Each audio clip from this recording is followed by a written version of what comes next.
तो टॉपिक है availability, irreversibility, availability and irreversibility, and इसी के साथ available energy and unavailable energy. चार टर्म्स है जो हमें पढ़नी है। One is available energy, available energy, available energy, availability and irreversibility. Okay, तो हम स्टार्ट करते हैं अवेलेबल एनर्जी के साथ में। किसके साथ में? अवेलेबल एनर्जी क्या होती है? So I have a source is the temperature T1 and I have a sink is at temperature T2। I have a heat engine, ये क्या है? हीट इंजन, जिसने Q1 अमाउंट ऑफ हीट ली, W amount of work किया और कितनी heat reject कर दी? Q2। कितनी हीट रिजेक्ट कर दी? Q2। ठीक है, तो हम पढ़ चुके हैं इस इंजन को, पहले बहुत बार पढ़ चुके हैं ना। अब हम क्या पढ़ रहे हैं? अवेलेबल एनर्जी को, इसी चीज को अपन नए टर्म्स में पढ़ रहे हैं। तो अवेलेबल एनर्जी क्या है? ये जो वर्क है ना, ये अवेलेबल एनर्जी है। ये जो मैं वर्क प्रोड्यूस कर रहा हूँ ना, ये क्या है? Available energy. मेरे पास इनपुट क्या था? Q1। इनपुट एनर्जी कितनी है? Q1। Input energy is Q1। Q1 में से मेरे काम का कितना है? W। Q2 तो मेरा क्या है? Heat rejection. Q2 is heat rejection. तो मेरे वर्क, जो मेरे काम का है वो क्या है? जो मैं वर्क प्रोड्यूस करूंगा, अवेलेबल एनर्जी क्या होगी? W। कोई डाउट? अवेलेबल एनर्जी क्या होगी? W। इट इज द, देखो Q1 में से मैं कितना अमाउंट ऑफ वर्क निकाल पा रहा हूँ? Q1 अमाउंट ऑफ हीट ली, कितना निकाल पा रहा हूँ? W। वही क्या है? वही क्या है? Available energy. अब अनअवेलेबल एनर्जी क्या होगी? अनअवेलेबल एनर्जी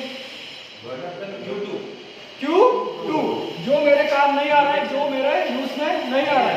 मेरे पास देखो Q1 अमाउंट ऑफ हीट आई है ना, इससे दो चीजें होगी, एक तो W2 और एक Q2। Q1 amount of heat दो पार्ट में टूट गई, ये क्या हो गया? Heat to the system W और Q2 में। तो जो वर्क मैंने उससे प्रोड्यूस किया वो क्या है? Available energy. और जो मैंने हीट रिजेक्ट कर दी वो क्या बन गई? Unavailable energy. This is the concept, ये समझो पहले। अवेलेबल एनर्जी क्या है और अनअवेलेबल एनर्जी क्या है? क्लियर है? तो देखो ये इक्वेशन हम जानते हैं, law of conservation of energy से। Q1 किसके बराबर होगा? W प्लस Q2 के। W प्लस Q2 के, मतलब जो हीट में दे रहा हूं, हीट सप्लाई, उसमें दो चीजें होगी। क्या होगी? Available energy plus unavailable energy. जितना अच्छा मेरा इंजन इफिशिएंट होगा, उतना ज्यादा वर्क प्रोड्यूस करेगा, मतलब उतनी ज्यादा क्या होगी? Available energy. Lower the efficiency of my engine, more will be heat rejection.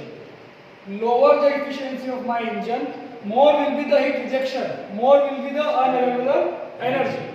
ठीक है, तो जैसे कार्नोट साइकिल की बात करते हैं, ऐसा इंजन जो कार्नोट साइकिल पर रन कर रहा होगा, तो उस केस में अवेलेबल एनर्जी ज्यादा होगी या कम होगी? ज्यादा होगी, क्योंकि एफिशिएंसी किसकी ज्यादा होती है? हमेशा रिवर्सिबल साइकिल में, कार्नोट की थ्योरम। तो जब रिवर्सिबल साइकिल में अवेलेबल एनर्जी ज्यादा होगी या नहीं होगी? और अनअवेलेबल एनर्जी कम होगी। क्लियर है? सो बेसिकली अवेलेबल एनर्जी और अनअवेलेबल एनर्जी की डेफिनेशन यही है। Available energy means it is the amount of work we can obtain in a cycle. ठीक है, और अनअवेलेबल एनर्जी की डेफिनेशन क्या होगी? It is the amount of heat rejected. It is the amount of heat rejected जो हम use नहीं कर पाए, वो क्या बन जाएगी? Unavailable energy. क्लियर है? दो डेफिनेशन अपन ने सीखी है, available energy and unavailable energy. अब तीसरी डेफिनेशन सीखेंगे।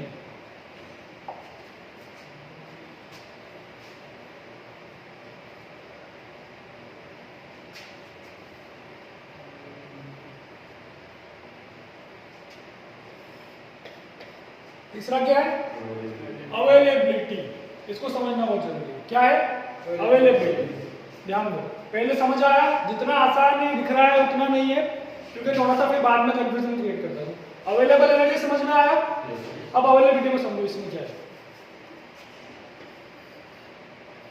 T1 या मैं T बोल देता हूं, सिस्टम T2, इसको मैंने क्या बोल दिया? T0, है ना? ठीक है। सिंक है टी नोट क्या हो गया जब ये टेम्परेचर किसका हो गया, एटमॉस्फेयर का। बताऊंगा अभी ऐसा क्यों हुआ। ये अगेन एक हीट इंजन है जो वर्क प्रोड्यूस कर रहा है। अब देखो यहाँ से कितनी हीट आ रही है, Q1 या Q, तो कितनी हीट रिजेक्ट कर रहा हूँ, Q2। मेरे काम का क्या है, वर्क। मेरे काम का क्या है, वर्क। नीचे चाहता हूँ मैं मैक्सिमम, नीचे चाहता हूँ मैक्सिमम, चाहता हूँ या नहीं चाहता हूँ। मेरा हीट इंजन है तो मैं क्या चाहता हूँ, वर्क क्या हो, मैक्सिमम। मतलब work should be max, work क्या होना चाहिए, मैक्सिमम होना चाहिए। देखो बाकी सब चीजें सेम है, वर्क को क्या करना है मुझे, मैक्सिमम करना है। वर्क को मैक्सिमम करने के लिए सिंक का टेम्परेचर कम से कम होना चाहिए। अगर आप चाहते हो ना कि आपकी इफिशियंसी ज्यादा हो, इफिशियंसी बराबर क्या होता है, 1 माइनस T2 अपॉन T1। यहाँ पे क्या आएगा, 1 माइनस T2 की वैल्यू T नो, T1 की वैल्यू T1 ही है या T है। तो देखो अगर ये टेम्परेचर कम से कम होगा, T2 कम से कम होगा, तो जो माइनस हो रहा है वो कम से कम होगा, तो इफिशियंसी क्या होगी, ज्यादा होगी। मतलब मेरे को जो वर्क मिलेगा वो ज्यादा मिलेगा।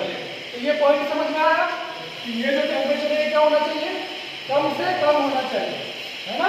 This temperature should be minimum. अब मिनिमम टेम्परेचर कितना अचीव कर सकते हैं अपन, मिनिमम टेम्परेचर अचीव कर सकते हैं एटमॉस्फेरिक का टेम्परेचर। इससे अगर नीचे जाना चाहते हो तो आपको फिर क्या करना पड़ेगा, रेफ्रिजरेशन करना पड़ेगा, जैसे आप फ्रिज में करते हो। तो उसमें क्या होता है, फिर एक्सटर्नल वर्क देना पड़ता है कंप्रेसर के थ्रू।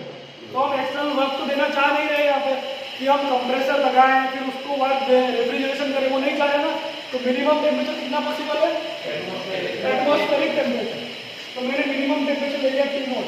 अगर मेरा टेम्परेचर मिनिमम है T नोट, कितना है T नोट, तो वर्क क्या मिलेगा मुझे, वर्क क्या मिलेगा, मैक्सिमम मिलेगा। वर्क क्या मिलेगा, मैक्सिमम मिलेगा।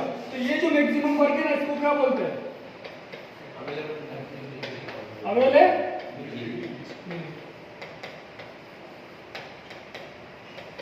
अभी अपन ने अवेलेबल एनर्जी पढ़ा था, वहां पे क्या आया था, खाली वर्क आया था। अभी क्या हो गया, मैक्सिमम वर्क। तो डेफिनेशन क्या हो जाएगी अवेलेबिलिटी की, द मैक्सिमम वर्क जो हम ले सकते हैं इंजन से। और मैक्सिमम वर्क लेने के लिए, मैक्सिमम वर्क लेने के लिए हमें इसको कहाँ ले जाना पड़ेगा, एटमॉस्फेयर। इसका मिनिमम टेम्परेचर लेना पड़ेगा एटमॉस्फेरिक टेम्परेचर। कहाँ लेना पड़ेगा, एटमॉस्फेरिक टेम्परेचर। क्लियर है, हाँ। अवेलेबिलिटी और अवेलेबल एनर्जी में डिफरेंस क्लियर है। अनअवेलेबल एनर्जी क्लियर है क्या होती है ना। यहाँ पे भी अवेलेबल एनर्जी रहेगी, लेकिन क्या रहेगी, मिनिमम। ये क्या रहेगा,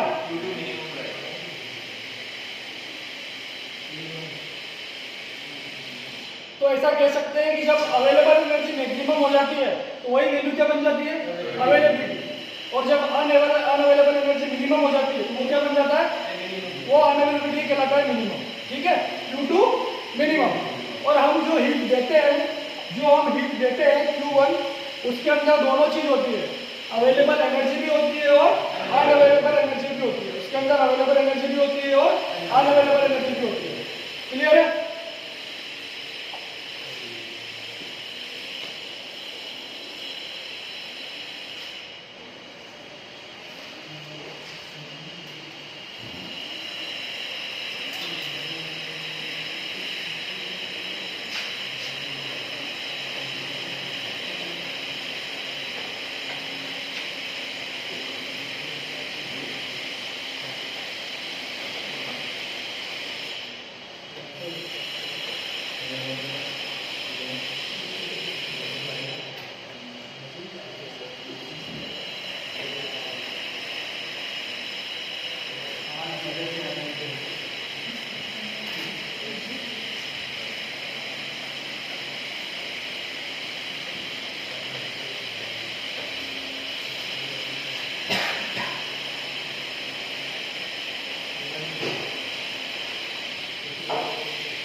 बात नहीं हो रहा।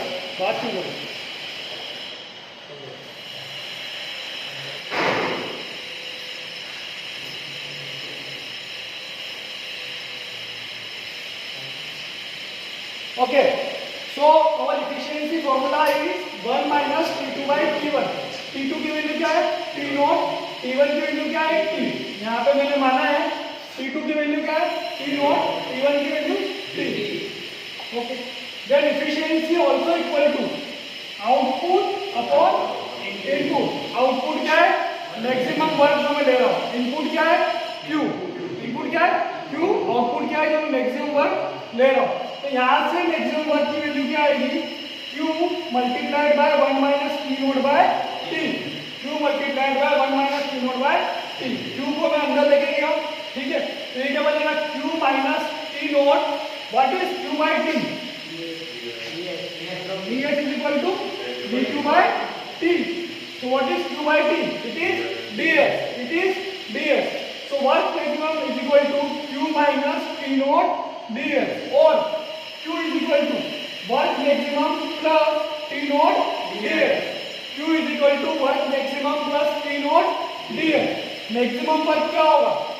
मैक्सिमम वर्क अवेलेबिलिटी बनेगा, और टी नोट ds क्या बनेगा? अनअवेलेबल एनर्जी, है ना. तो again Q is the sum of available energy plus unavailable energy, and maximum work क्या बन जाएगा? Availability. It is availability is the form of available energy only. Availability is the form of available energy only. वो क्या बन जाएगा? Availability. इसी को मैंने देखो TDS कर्व पे दिखाया. कहाँ दिखाया? TDS कर्व पे. TDS कर्व पे दिखाया मैंने इसको. देखो T और S कौन सा डायग्राम है? T और S डायग्राम है. ये टेम्परेचर क्या है? T नॉट, और इधर क्या है? S. देखो T और ds का मल्टीप्लाई क्या होता है? Q. T और ds का मल्टीप्लाई क्या होता है? Q. तो देखो T नॉट ds का मल्टीप्लाई क्या बनेगा? जो हीट रिजेक्ट कर रहा हूँ, ये वाला पोर्शन, ये वाला T नॉट ds क्या बनेगा? जो मैं हीट रिजेक्ट कर रहा हूँ, हीट जो रिजेक्ट करता हूँ उसको क्या बोलता है? Unavailable energy. अनअवेलेबल एनर्जी, ठीक है.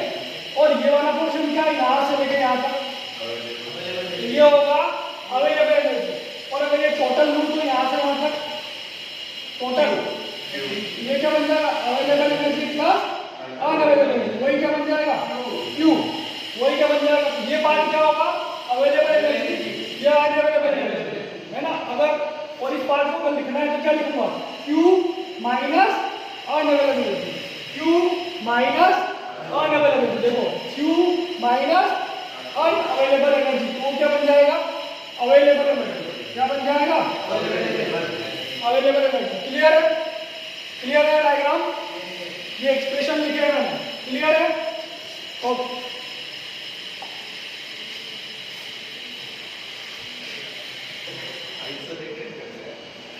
Okay, so next topic is loss of available energy. क्या है? Loss of available energy when heat is transferred through a finite temperature difference. बेटा इसके नाम में ही कंसेप्ट है, समझो. क्या बोल रहा है वो? कि जब हीट का ट्रांसफर हो रहा है एक फिनाइट टेम्परेचर डिफरेंस से. मतलब क्या है? एक बार तो मैंने हीट का ट्रांसफर कराया हायर टेम्परेचर से लोअर टेम्परेचर पे. ये हायर टेम्परेचर यहाँ पे था. अब क्या किया मैंने? इसी टेम्परेचर की जगह एक टेम्परेचर कितना कर दिया? कम कर दिया. एक बार इस टेम्परेचर से इस टेम्परेचर पे ट्रांसफर हो रहा है. ये कितना है? फिक्स है, T नॉट. ये कितना है? T not. और ये कितना है? T1. T1 है. अगला क्या है? T2. तो T2 थोड़ा सा कम है. T2 क्या है? थोड़ा सा कम है. तो अवेलेबल एनर्जी का लॉस होगा. क्या होगा? अवेलेबल एनर्जी का लॉस होगा.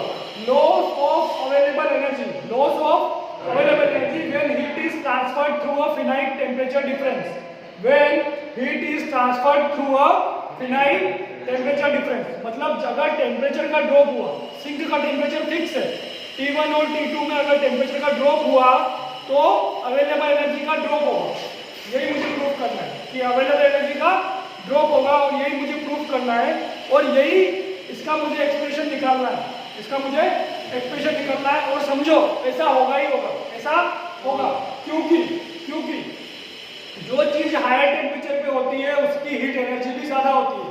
जो चीज ज्यादा टेम्परेचर पे होती है वो हाई, उसके पास उसकी हीट एनर्जी ज्यादा होती है, या वो उतनी ही हाई ग्रेड एनर्जी होती है. वो उतनी ही हाई ग्रेड एनर्जी होती है. और जैसे जैसे टेम्परेचर नीचे आता जाता है वैसे वैसे एनर्जी की वैल्यू कम होती जाती है. वो लो ग्रेड एनर्जी बनती जाती है ना. और जब वो डेड स्टेट के साथ में आ जाएगी, डेड स्टेट का मतलब एटमॉस्फेरिक टेम्परेचर वाला, जो टी नोट लिखा है ना आपने, टी नोट क्या है? डेड स्टेट को बताएगा। किसको बताएगा? आप एक हाई टेम्परेचर पे हो, कहाँ पे हो? T1 पे। कहाँ पे हो? T1 पे। तो आप जब डेड स्टेट पे आ जाओगे तो क्या फिर आपके पास एनर्जी रहेगी? नहीं रहेगी। तो जितना ज्यादा आप टेम्परेचर पे रहोगे, टी नोट से जितना ज्यादा टेम्परेचर पे रहोगे उतनी ज्यादा एनर्जी रहेगी आपके पास, है ना। और जैसे जैसे नीचे आओगे यहाँ पे, तो आपके पास क्या होता जाएगा?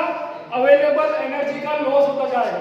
जब प्रोसेस इन दो के बीच में हो रहा है तो अवेलेबल एनर्जी कम होगी, जब प्रोसेस इन दोनों के बीच में हो रहा है तो अवेलेबल एनर्जी थोड़ी ज्यादा होगी, अगर प्रोसेस इनके बीच में हो रहा है तो अवेलेबल एनर्जी और ज्यादा होगी। इसलिए loss of available energy when heat is transferred through a finite temperature difference, इसलिए ये हेडिंग है कि अवेलेबल एनर्जी का लॉस होगा जब टेंपरेचर डिफरेंस आपका कम होता जाएगा। क्लियर है?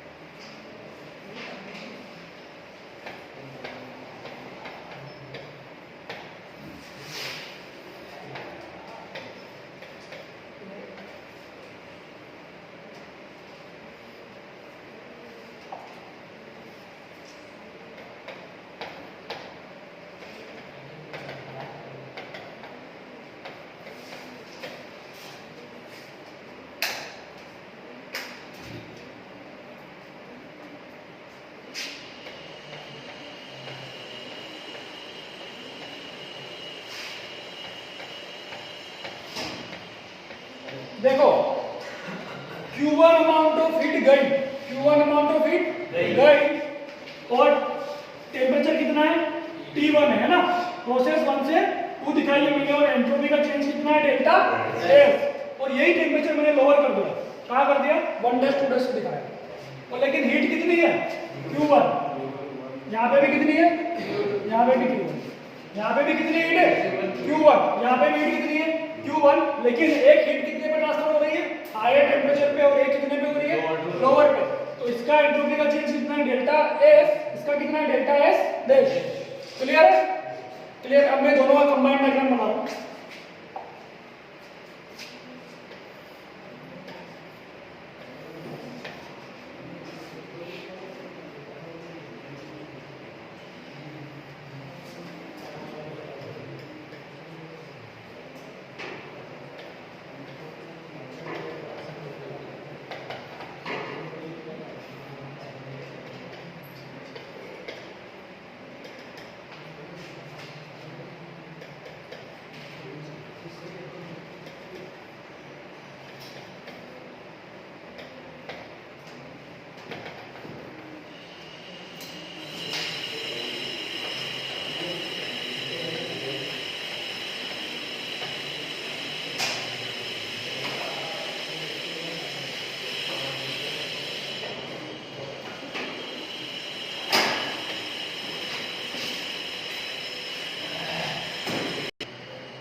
देखो ध्यान दो। सो एक हीट ट्रांसफर हो रहा है Q1, कितना हो रहा है? Q1 कितने टेम्परेचर पे? T1 पे। और एक हीट ट्रांसफर हो रहा है Q1, अगेन कितना हो रहा है? Q1 कितने टेम्परेचर पे? T2 पे। और दोनों में जो T नोट है वो क्या है? हीट के रिजेक्शन का टेम्परेचर है। T नोट क्या है? हीट के रिजेक्शन का टेम्परेचर है, सिंक का टेम्परेचर है, एटमॉस्फेयर का टेम्परेचर है। क्लियर है? दोनों की केस सेम है। तो एक कहां पे हो रहा है? 1 पे, और एक 1 डैश से 2 डैश, एक 1 से 2। ठीक है। अब ये Q1 अमाउंट ऑफ हीट आई, यहाँ से निकल गई, और ये इसका अवेलेबल एनर्जी आएगा। ऐसे यहाँ पे ये वाली आएगी, इसका अवेलेबल एनर्जी आएगा। तो जो दोनों का डिफरेंस होगा वो ये वाला पोर्शन मुझे मिलेगा। ये क्या होगा? लॉस ऑफ अवेलेबल एनर्जी मुझे निकालना है ना। अगर देखो ये वाला केस होता तो पूरी अवेलेबल एनर्जी आती, इस वाले में इतनी आ रही। ये क्या है? Loss of available energy. क्या है? लॉस ऑफ अवेलेबल एनर्जी जो मुझे निकालना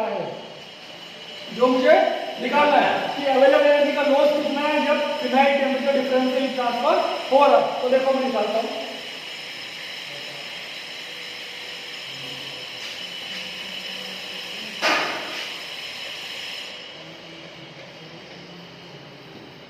इंक्रीज इन अनअवेलेबल एनर्जी। समझो, इसकी अनअवेलेबल एनर्जी कितनी होगी, ये वाली पूरी, और इसकी कितनी है, ये वाला जो ये पोर्शन इंक्रीज है, ये क्या है, इंक्रीज है अनअवेलेबल एनर्जी। ये वाला पोर्शन क्या दिखा रहा है, इंक्रीज इन अनअवेलेबल एनर्जी। वही क्या बनेगा, लॉस इन अवेलेबल एनर्जी। वही क्या बनेगा, लॉस।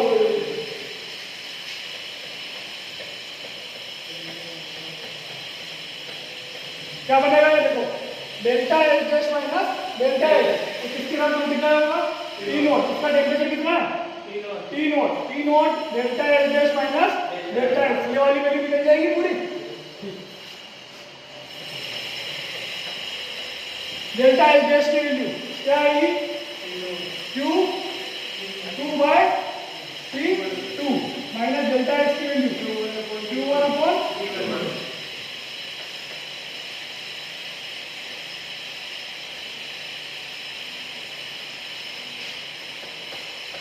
Q2 Q1 तो सेम है ना, दोनों जगह हीट ट्रांसफर तो Q1 ही बनेगा। ये क्या बनेगा, T नॉट Q T2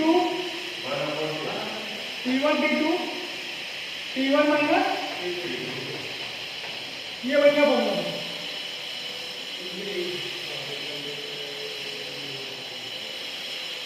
है ना। क्या बना, इंक्रीज इन अनअवेलेबल एनर्जी। क्या आएगा, T not Q T1 T2 upon T1। ये है मेरा इंक्रीज इन अनअवेलेबल एनर्जी या फिर loss in available energy. Clear है, ये क्या है मेरा, लॉस इन अवेलेबल। समझ में आया।